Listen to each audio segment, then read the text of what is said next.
ଦଶମ ସ୍କନ୍ଦ ଦ୍ୱାରିକା ଲୀଳା ସପ୍ତତିତମ ଅଧ୍ୟାୟ ଶ୍ରୀ ସୁକୋବାଚ। ଏବେ ହୋ ଶୁଣ କୁରୁବୀର ଦ୍ୱାରକାପୁରେ ହଳଧର ହୃଦେ ଦର୍ଶନ ସାଧେ ଗଲେ ସେ ଗୋପପୁର ମଧ୍ୟେ ନିଜ ସେବକ ସଙ୍ଗ ମେଳେ ମିଳିଲେ ନନ୍ଦର ଗୋକୁଳେ ରାମର ଆଗମନ ଶୁଣି ଗୋପାଳେ ଗୋପର ତରୁଣୀ ମିଳିଲେ ନନ୍ଦର ମନ୍ଦିରେ ସୁଗନ୍ଧ ଦ୍ରବ୍ୟ ଘେନି କରେ ଆନନ୍ଦେ ରୋହିଣୀ ନନ୍ଦନ ଗୋପୀଙ୍କୁ କଲେ ଆଲିଙ୍ଗନ ଗୋପୀ ମିଳିଲେ ଭାବବରୀ ରାମଚରଣ ହୃଦେ ଧରି ଶିରେ ବଦନେ ନମି ପାଦ ଛାଡ଼ିଲେ ଚିର ମନ କେଦମ ଆନନ୍ଦେ ରୋହିଣୀର ନନ୍ଦନ ନମିଲେ ନନ୍ଦର ଚରଣ ଯଶୋଦା ପାଦ ତଳେ ପଡ଼ି ଶୋକ ବଦନେ କର ଯୋଡ଼ି ନନ୍ଦ ଯଶୋଦା ସୁଖ ବଳେ ରାମକୁ ବସାଇଲେ କୋଳେ ଚିର ବିଚ୍ଛେଦ ଗୁରୁ ଦୁଃଖୀ ଅଶ୍ରୁ ବଳଇବେନି ଆଖି ବଦନୁ ନସ୍ଫୁରେ ବଚନ ନିବିଡ଼େ କଲେ ଆଲିଙ୍ଗନ ବୋଲନ୍ତି ଶୋକ ଭର ହୋଇ ବ୍ରହ୍ମାଣ୍ଡେଶ୍ୱର ତୁମ୍ଭେ ଦୁଇ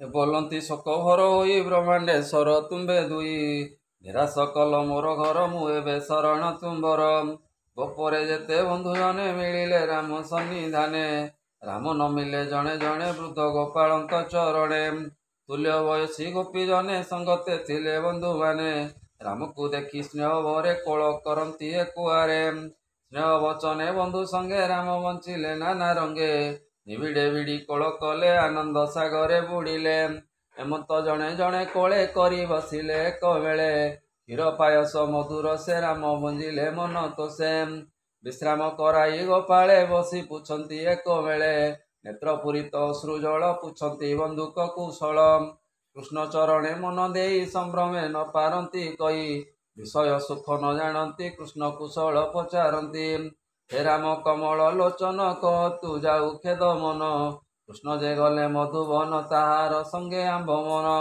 ବନ୍ଦୀ ହୋଇଲା ପ୍ରେମ ବୋଳେ ଏବେ ନ ଦେଖୁ ଚର୍ମ ଡୋଳେ ପୁତ୍ର କଳତ୍ର ଧନ ପାଇ ଆଉ ସ୍ମରଣ ତାର ନାହିଁ ଆମ୍ବର ଭାଗ୍ୟେ ମଲା କଂସ ନିର୍ଭୟ ହେଲା ଯଦୁବଂଶ ସକଳ ରିପୁ ବଳ ମାରି ଦ୍ୱାରକା ସ୍ୱର୍ଗ ଆଶ୍ରୟ କରି ଏ ସୁଖେ ଅଛନ୍ତି ଯଦୁନାଥ ଏଣୁଟି ଆମ୍ଭେ ଭାଗ୍ୟବନ୍ତ ଗୋପୀଏ ରାମକୁ ଅନାଇ ବୋଲନ୍ତି ସ୍ନେହ ଭର ହୋଇ ହେ ରାମ କହ କୃଷ୍ଣ କଥା ଜେଣେ ଛାଡ଼ିବ ଭବ ବ୍ୟଥା ଭଲେ କି ଅଛି ପଦ୍ମନାଭ ମଥୁରା ନାରୀଙ୍କ ବଲ୍ଲଭ ଏ ମାତା ଯଶୋଦାନନ୍ଦ ପିତା ୟାଙ୍କୁ କରେ ଟିକି ଚିନ୍ତା ଆମ୍ଭେ ତାହାଙ୍କୁ ଭଲେ ଜାଣି ଶ୍ରୁଦ ଭାବ ପରିମାଣି ଏ ତାହାର ଅର୍ଥେ ଆମ୍ବ ଦୁଃଖ କାହିଁ ଦେଖିବୁ ଚନ୍ଦ୍ରମୁଖ ମାତା ପିତା ହିଁ ଭୃତ୍ୟ ଜନ ପତି ତନୟ ଗୁରୁଜନ ଯାହାର ଅର୍ଥେ ଆମ୍ଭେ ଛାଡ଼ି ନିରତେ ପ୍ରିୟ ଭାବେ ବୁଡ଼ି ସକଳ ଛାଡ଼ି ତା ବିଶ୍ୱାସ କାଳେ ତ ହୋଇଲୁ ନିରାଶ ଅକ୍ଷଣେ ଛାଡ଼ି ଆମ୍ବ ଭାବ ନିର୍ଦୟ ହୋଇଲେ ମାଧବ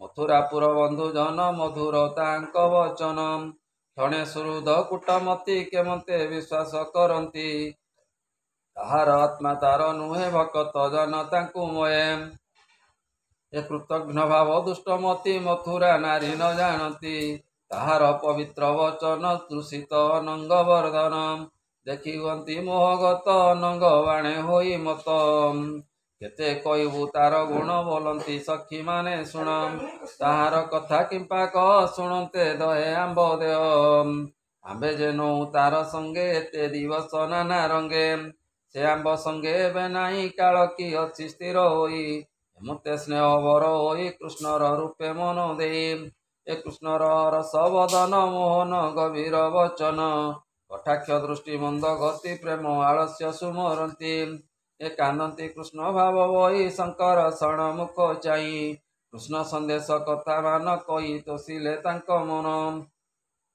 ଏ ନାନା ବିଶ୍ୱାସ ଗୁଣ ରାମ ଗୋପୀଙ୍କ ଚିତ୍ତ କଲେ ସାମ୍ୟ ସେ ରାମ ଗୋପୀଙ୍କ ବିଶ୍ୱାସେ ଗୋପେ ରହିଲେ ବେନି ମାସେ ଏ ମଧୁ ମାଧବ ମାସ ବେନି ଗୋପୀଙ୍କ ପ୍ରିୟ ଭାବ ଘେନି ସେ ରାମ ଯୋଗ ମାୟା ଭଳେ ଗୋପ କାମିନୀ ସଙ୍ଗ ମେଳେ ଏ ନିତ୍ୟ ରଜନୀ କାଳେ ବନେ ରାମ ଗୋପ କାମିନୀ ମେଳେ ବିସ୍ତାରୀ ଯୋଗ ମାୟା ଗତି ଯମୁନା କୂଳେ ଯଦୁପତି ଚନ୍ଦ୍ର କିରଣ ବୃନ୍ଦାବନ ସୁଗନ୍ଧ ବହି ପବନ କାମିନୀ ଗଣ ମଧ୍ୟେ ବସି ତାରା ମଣ୍ଡଳେ ଜେନେ ଶଶୀ ଏମତେ ପରୀକ୍ଷିତ ଶୁଣ ଜଳାଧିପତି ଯେ ବରୁଣ ବାରୁଣୀ ନାମେ ତା ନନ୍ଦିନୀ ରାମର ପ୍ରିୟ ଭାବ ଘେନି ବରୁଣ ବିଶ୍ୱାସ ବଚନେ ଗୋପେ ମିଳିଲା ବୃନ୍ଦାବନେ ବୃକ୍ଷ କ୍ରୋଟରୁ ସୁଧା ରୂପେ ବହିଲା ରାମର ସମୀପେ ତାର ସୁଗନ୍ଧ ବନବାସେ ରାମ ମିଳିଲେ ଦେଖି ପାଶେ।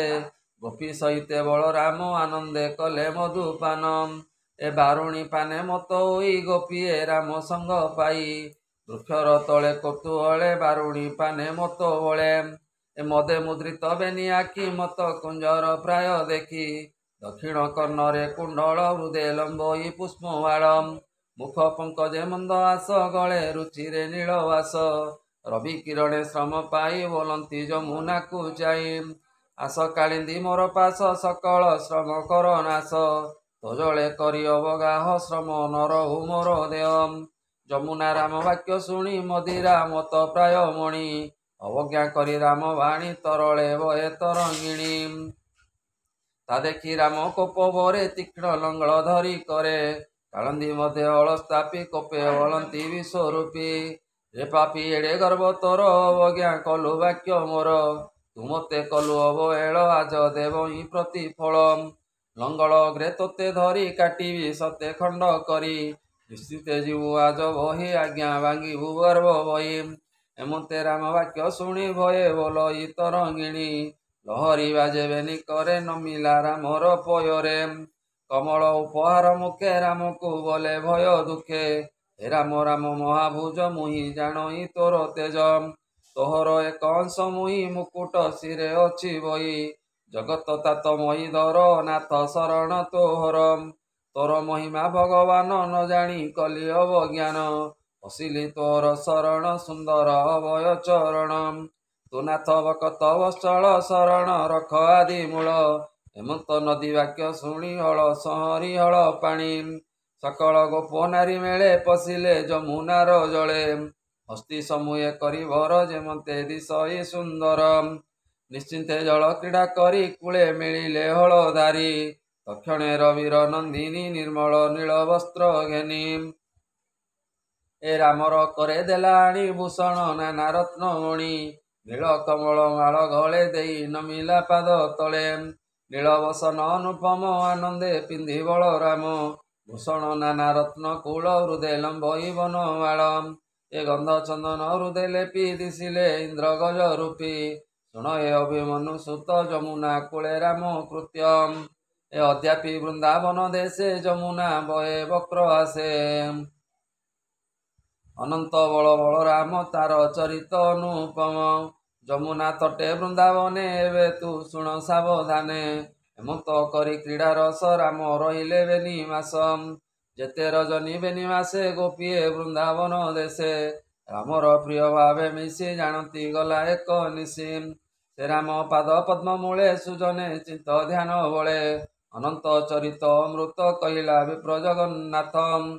इति श्रीमद्भागवते महापुराणे परमहंस्यां सहितां भाष्यिक्यां दशमस्कन्धे रामो गोपपुरगमने जमुनाकर्षणे नाम सप्ततितमोऽध्यायः।